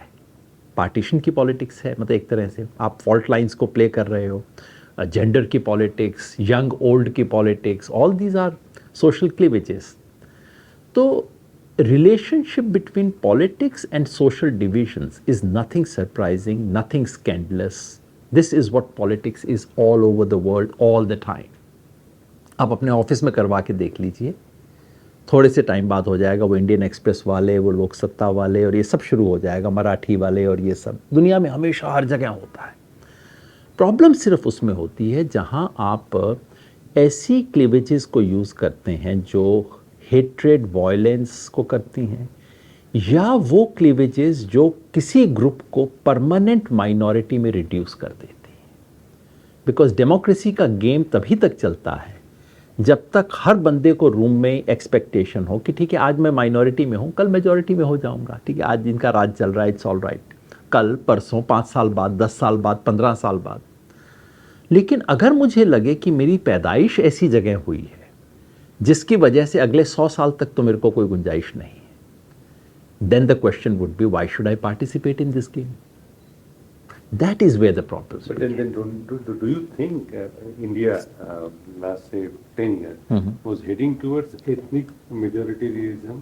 Absolutely. This was जो मैंने अभी आपको पोजीशन डिस्क्राइब की, theoretically, hypothetically, we were marching towards and we almost still are marching towards a situation where some Muslim would ask this question कि भाई ये तो मतलब अब नहीं होगा, क्योंकि अब 24 इलेक्शन के बाद मुसलमान को ये लगता है कि ठीक है मेरा एमपी नहीं है, डजंट मैटर, मैंने ठीक कर दिया, मैंने इनको, ये मेरे को टाइट करने चले थे ना, मैंने इनको टाइट कर दिया। So Israel was the model, right? हाँ, वो उस तरफ होगा।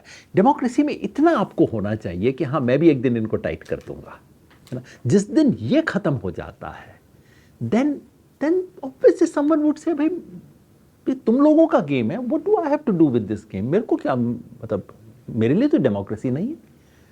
That is where the problem is. तो हमारे जो रिलीजन वगैरह का यूज़ हुआ उसमें असली प्रॉब्लम ये था कि ये बिल्कुल this is about creating permanent minorities and second class citizens.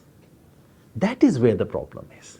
जब तक सेकेंड क्लास सिटीजन और परमानेंट माइनॉरिटीज ना हो तब तक अप्स एंड डाउन्स और ये कास्ट और ये सब तो मतलब दुनिया भर में होता है, not the most ideal thing, लेकिन पॉलिटिक्स तो हमेशा ही ऐसी रहती है। How do you see Prashant Kishore coming out with a political party Bihar? I don't no, मैं वहाँ गया नहीं हूँ तो मेरा अपना इम्प्रेशन नहीं है उसके बारे में कुछ, लेकिन आई एम टोल्ड बहुत मेहनत कर रहे हैं, बहुत रिसोर्सेज डाल रहे हैं और इट्स नॉट इजी। बिहार का पॉलिटिकल लैंडस्केप आसान नहीं है क्योंकि वहाँ की जो कास्ट डिविजन्स हैं उसमें किसी बाहर के व्यक्ति, बाहर इस सेंस में कि मतलब पॉलिटिकल एस्टेब्लिशमेंट के बाहर के व्यक्ति को आके एक नई चीज़ खड़ा करना बहुत मुश्किल होगा। But I am told he is making lot of effort और अगर उनके आने से कुछ वो सवाल उठ जाएं जो कि बिहार की पॉलिटिक्स में कोई नहीं उठाता तो बहुत अच्छी बात है ना, क्योंकि पार्टीज़ आने का मतलब सिर्फ ये नहीं होता कि वो जीते या हारे। जो पार्टी बुरी तरह इलेक्शन हारती है वो भी बहुत अच्छा असर डाल सकती है। But don't you think it is a professional betrayal? You know, I mean, you start. This is like editor becoming a Rajya Sabha MP. I mean, you start as a consultant. So you are opposed to all the editors who become Rajya Sabha MPs. There are. That is a news item. You start as a consultant, you start as an academic, and you end up becoming your own politician. You know. I mean, नहीं, मुझे इसमें देखिए, मुझे वैसे तो बेट्रेयल नहीं लगता क्योंकि इस देश में कितने ही राइटर्स हैं जो कि पॉलिटिशियन बने हैं, पॉलिटिशियन और राइटर एक साथ रहे हैं, उसमें मुझे बेट्रेयल नज़र नहीं आता है। बेट्रेयल वहाँ होता है जहाँ आप either you misuse your job. आप मेरे क्लाइंट थे, मैं पॉलिटिकल कंसल्टेंसी आपको देता था। virtually हाँ, नहीं, ऑफ कोर्स मैं कह रहा हूँ अगर मैं उस समय आपको धोखा दे के, आपको हरवा के और फिर मैं अपने क्लाइंट को धोखा दे के और उसकी जगह ऑक्यूपाई कर लूँ तो उसका तो वो होता है। पर अगर मैं सक्सेसफुल कंसल्टेंट होने के बाद कहूं कि भैया बहुत कंसल्टेंसी कर ली, अब मैं अपनी पार्टी चलाऊंगा, मैं किसी और के लिए कंसल्टेंसी नहीं करूंगा, अपना बिजनेस करूंगा, तो उसमें क्या, अगर कोई कहे कि मैं बहुत लोकसत्ता में नौकरी कर ली, अब मैं नया अखबार चलाऊंगा, I don't see that as a betrayal, you know. वो कोई पिछले दरवाजे से करे, मतलब नौकरी लोकसत्ता में करे, कॉलम कहीं और लिखे, वो मुझे बिट्रेयल लगता है। तो प्रशांत के बारे में ये बात तो नहीं है, खुल के कह रहा है कि हाँ मुझे अपनी पार्टी बनानी है, करना है, करे ना, अच्छी बात है, डेमोक्रेसी है, सब करें। जजेस के बारे में आपका क्या ख्याल है? क्योंकि जजेस के बारे में रंजन गोगोई या जो जजेस, देखिए मेरी बिल्कुल क्लियर इसके बारे में राय है। कॉन्स्टिट्यूशनल पोजीशंस लाइक जजेस, election commission of India, CAG, इन सब पे पोस्ट रिटायरमेंट पॉलिटिकल एक्टिविटी पे बैन होना चाहिए। IAS IPS नहीं, IAS IPS पे नहीं। जो देखिए ये कॉन्स्टिट्यूशनल पोजीशंस जो हैं, इसलिए जब MS गिल बने, मिनिस्टर बने, मुझे बहुत बुरा लगा What था। a ministry, youth and sports. कुछ भी चाहे, चलिए प्राइम मिनिस्टर बन जाते, लेकिन क्यों, आप इलेक्शन कमीशन रहे हैं देश के। So I was actually very close to Gill sahab. I did not go to congratulate him and I never met him after that because I thought this is betrayal. आप इलेक्शन कमिश्नर रहे हैं देश के। Retired Chief Justice of India, Kerala governor. क्या सीधे राज्य सभा। So judges becoming this, I think I'm actually in favor of a ban on constitutional functionaries like constitution के जो autonomous functionaries हैं, judges, CAG, और ये जो अब लोकपाल हो गए हैं, ऐसी जितनी भी इंडिपेंडेंट इंस्टीट्यूशंस हैं, इनके फंक्शनरीज को पोस्ट रिटायरमेंट किसी भी किस्म की पोजीशन या इलेक्शन में पार्टिसिपेट नहीं करना चाहिए। वैसे मनमोहन सिंह जी भी RBI गवर्नर के बाद हुई है। नहीं, RBI governor is not an independent position, independent constitutional position, it's a government position.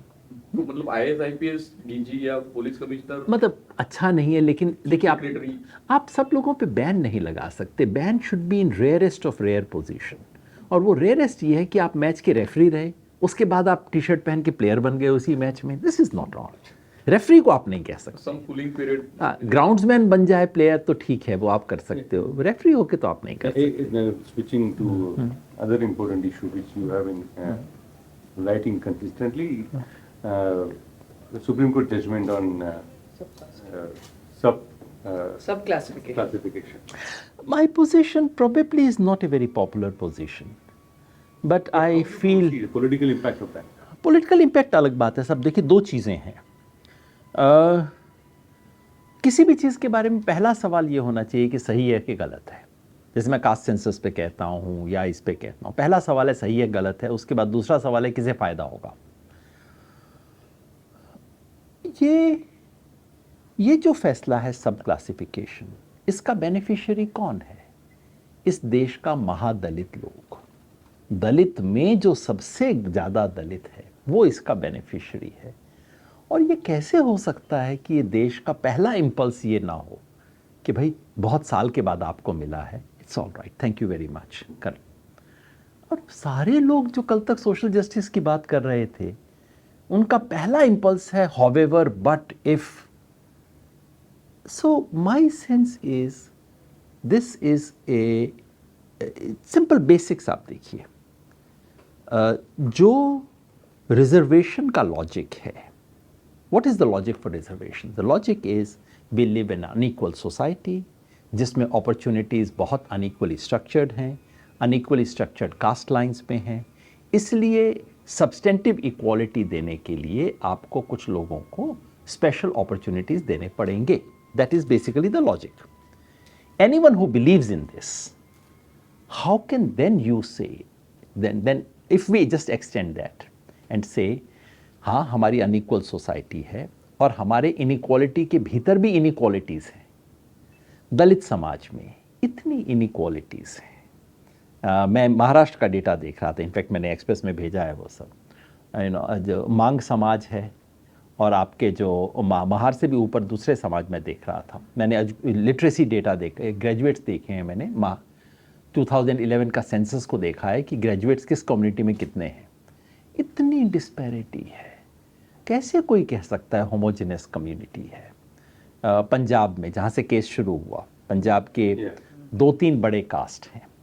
सबसे बड़ा कास्ट है वहाँ रविदासी, जिनको जाटव या चमार बोला जाता है। वहाँ कितनी ग्रेजुएट्स हैं? 3.05% ग्रेजुएट्स हैं, which is 305 out of 10,000। Valmiki जो सफाई कर्मचारी हैं उनमें कितना है? 126, 1.26%, less than half of the. और मजबीज़ में कितना है? 61। एक ही स्टेट है, शेड्यूल्ड, 3 शेड्यूल्ड कास्ट हैं, एक 305, दूसरा 126, तीसरा 61। हाउ कैन यू प्रिटेंड कि होमोजेनस है तीनों? But then, So- what you say is socially absolutely correct. Ji, Legal I mean, how it is possible? How are you going to do the creamy layer? नहीं, 2 अलग चीज़ें हैं sir.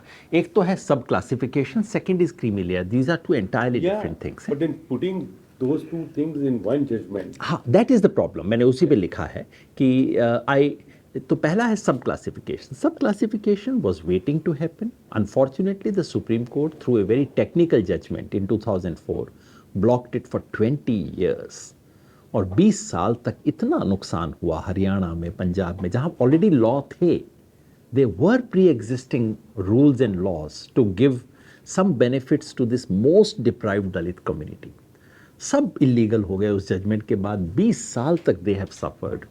तो 20 साल के बाद अगर कोई उसको हटाता है तो मैं तो सैल्यूट करूंगा, वेलकम करूंगा। That's one. Second is this creamy layer business which is other than this. अब मजे की बात ये है, this was not an issue before the supreme court at all. Yeah. Court में आप फ्रेम करते हैं issues. Creamy layer was not an issue that was framed. It was not a question that जजेस were suppose to answer. Chandrachud has not written one word on it because he thought this is a question I don't need to answer. 4 judges in their wisdom have given opinion on a question that was not asked. And they are saying that Joe provision, the creamy layer provision which existed in the case of OBC should be extended to SC. Once again, I see the basic ethical point of it. Ethical point ये है कि आप अगर कोई disadvantage लोगों के लिए कुछ कर रहे हो तो उसमें से प्रिविलेज लोगों को आपको बाहर निकालना चाहिए। I understand that, but is it a creamy layer? So the sociological question is कि क्या दलित में क्रीमी लेयर बन चुका है? मुझे लगता है कि ओबीसी में क्रीमी लेयर है, उसमें कोई शक नहीं। आप देख सकते हैं, मराठास में आप देख सकते हैं, जाट में देख सकते हैं, यादव्स में आप देख सकते हैं, यूपी में, हरियाणा में। मेरे जगह आइए, आपको क्रीमी लेयर दिखेगी। मेरे शहर में हर डॉक्टर का बोर्ड यादव का बोर्ड है, तो क्रीमी लेयर तो है ना भाई वहाँ। Yeah.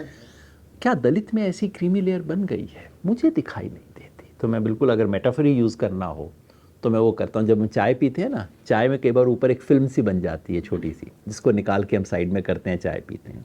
दलित समाज में उतना ही है, उससे फालतू अभी बना नहीं है। Creamy layer requires to my mind 3 थिंग्स। Number 1, a stable social status, कि किसी की हिम्मत नहीं है कि मेरे को यूं करके उंगली में बात कर सके। Number 2, social networks, deep social networks. And number 3, a certain resource base to support and sustain and to transfer it intergenerationally. मैं हूँ, मेरा बेटा भी यहाँ होगा, मतलब वो दलित में अभी ये क्रीम के कुछ ड्रॉप्स दिखाई देते हैं दलित्स में। मुझे वो क्रीमी लेयर अभी तक कहीं दिखाई नहीं देती। But then how you make of Ramdas Athawale or Mayawati opposing the judgment? आप इनकी जाति देख लीजिए। Sadly, Yeah, politically, I'm asking. basically, you see, what is UP's politics? BSP gets almost all of its votes from Jatovs. Jatovs are the principal beneficiary of reservation in Uttar Pradesh. And all the non-Jatov Dalits of UP have moved away from BSP. So one reading could be that she is speaking for her own caste and her own voters. Unfortunately Dalit के अंदर इस वक्त बिल्कुल वो politics हो रही है जो कि अपर कास्ट और दलित्स की पॉलिटिक्स होती थी। और अनफॉर्चुनेटली जो बेनिफिशियरी हैं इसके, उनके लिए कोई अखबार में आर्टिकल नहीं लिखता, उनका कोई इंटेलेक्चुअल नहीं है, उनके बारे में बोलने वाला कोई नहीं है, उनके संगठन वेलकम कर देते हैं, उनकी खबर नहीं छपती अखबार के अंदर, और जो अपोज करने वाले हैं उनकी खबर छप जाती है। Because they so much of capture they is वो जो है दलित में, दलित के नाम पे कौन बोलता है इस देश में, और उनकी कास्ट क्या है, वो बहुत छोटी कास्ट है. I understand that, I don't resent it, but when it comes to a question which involves Dalit versus Mahadalit, तब तो सबको बोलना होगा. और तब अगर आप एक चीज़ बोलते हो और आप उसके बारे में नहीं बोलते हो, then you are working against the basic essence of social justice. You know, I am a Yadav. Technically, my caste is OBC. I speak for social justice. How do you know that I speak for social justice and not for my own caste and my personal interest? That you would find the day there is a Yadav-Dalit conflict. Whether I speak then for Yadavs or I speak for Dalit is the day you would discover whether I stand for social justice or not. नहीं तो जब मेरे हित में ही है तब तो बोलना सबसे आसान है. तो मेरे लिए तो जो आज तक सोशल जस्टिस की बात कर रहे हैं जितने भी दलित इंटेलेक्चुअल्स, पॉलिटिशियन, उन सब का टेस्ट आज है. क्या आप आज उसके लिए बोलेंगे, है ना? और ये कहना कि इससे यूनिटी को खतरा हो जाएगा, this is exactly what nationalist said about Baba Sahab Ambedkar. ये तो आप अम्बेडकर के खिलाफ आर्गुमेंट यूज कर रहे हैं कि इससे डिवीजन हो जाएगा. रियल यूनिटी उस दिन होगी अगर कोई नवबौद्ध महार लीडर कहे कि नहीं, इनको 50 साल से नहीं मिला, इनको पहले मिलना चाहिए, है ना? इतना तो तब पता लगेगा कि आप जस्टिस के लिए खड़े हो. हाँ, मगर उससे यूनिटी होती है. अगर ये कहना ये तो गलत चीज़ है. तो so I unfortunately find myself increasingly in a minority on this issue. और क्योंकि most of the forces of social justice politics has aligned, and I am one of those complete rank outsider voices. And interestingly, Prakash Ambedkar and Ramdas Athwale, both of them are on the same side on this issue. And is Mayawati and Chandrasekhar, this thing, Ravan and so on. मैं यही कहता हूँ, सब 50 साल बाद देखेंगे कौन सही है. कुछ चीज़ों का फैसला 50 साल बाद होता है. जब इनके इंटेलेक्चुअल्स आ जाएंगे ना, जब इनके हिस्टोरियंस आएंगे एक दिन, वो भी आएंगे. जैसे इस देश में दलित राइटर्स नहीं थे 50 साल पहले, आए ना, आज आके उन्होंने बताना शुरू किया ना कि उनको कैसा लगता था. 50 साल बाद ये भी आएंगे, ये लिखेंगे कि इनको कैसा लगता था. उस दिन पता लगेगा सच क्या है. So I feel very sad about the way most advocates of social justice have spoken about this question. तो Congress and I mean India block starts, अब हरियाणा में तो कोई इंडिया ब्लॉक है ही नहीं, सिर्फ कांग्रेस है. Congress starts as a front runner. And in Maharashtra, MBA starts as a front runner. मगर that's only at the starting point of the race. आखिर तक जाते जाते क्या होगा ये तो आप बताएंगे ना. मैं तो one thing is for sure, I'm not making any forecast ever. In your beginning statement, you said the projection by media, जीतेंगे तो Modi ji, had an impact. Now, media doesn't have that much reach across India to have an impact on a national election. Whatever Why they do you may say so? project. Why do you say so? Look at the numbers. कितने लोग हैं जो कि television देखते हैं? So, if you ask people, election हुआ, how many where did you get your news from about the election? We know the answer because the question was asked. CSDS ने survey किया, post poll survey, in which they asked the people, which was your principal source of information? For 63% Indians, the principal source of information is TV. The second part of the question, did it influence your vote?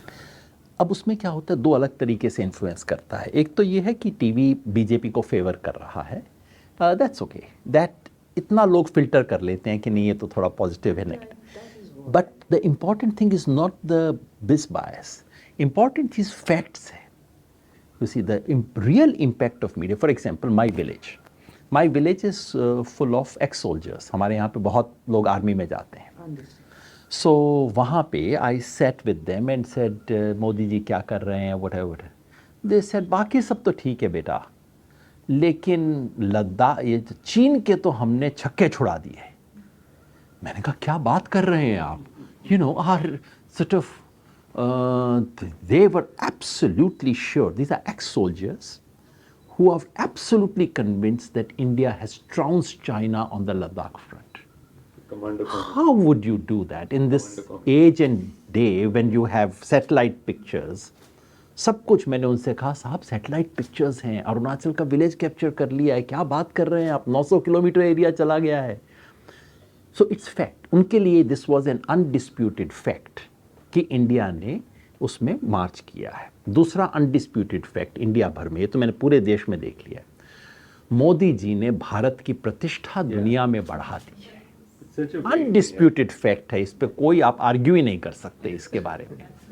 This is what works. और तीसरा ये कि आएगा तो मोदी ही, कुछ भी कर लो आप, जिस भी तरह से vote they low, finally BJP. Now this need not change the mood off 8 out of 10 people. If I have decided to vote against Mr. Modi, it may. मगर 2 लोगों को लगेगा कि यार क्या फ़ायदा, आएगा तो मोदी ही, चल छोड़ जा, वोट नहीं करना. या एंड लॉट ऑफ पीपल से इन बात करके यार वोट वेस्ट नहीं करना अपना. तो अगर मुझे पता आएगा तो मोदी ही, तो go and vote for him. क्यों वोट वेस्ट करना? This is a warp logic. It makes no sense logically and rationally. Like wasting vote. But lot of people say no, but a lot of people say that. आपने सुना होगा ये साहब, vote waste नहीं करना साहब अपने को. उन्होंने experience तो किया. आई ऑनेस्टली टेल यू, अगर ये हो जाता, इफ मीट, आप ये इमेजिन कीजिए in the month of April, opinion polls big and, अगर मंथ ऑफ अप्रैल में उन्होंने कहा होता दिस इज गोइंग टू बी ए क्लोज कॉन्टेस्ट, BJP may win, may not win, Modi ji may cross 272, may not cross 272. अगर इतना कह दिया होता, at least 1 to 2% vote swing would have taken place against them. And a 2% swing of votes would have brought BJP 53 seats down. क्या बोलता उसके बाद? So media has worked for them. He's saying in media. This is the saddest part of it, है ना.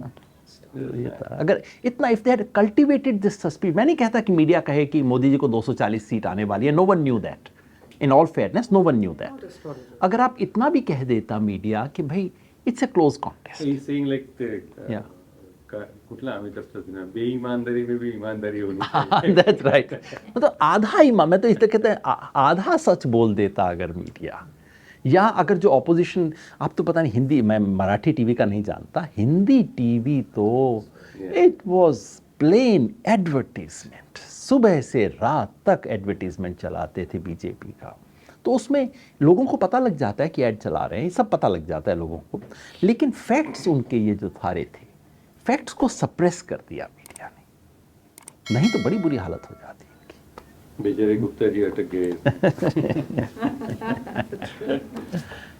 Thank you. Thank you very much. It is always Pleasure. pleasure speaking to you. Delighted. Thank you. It's actually wonderful.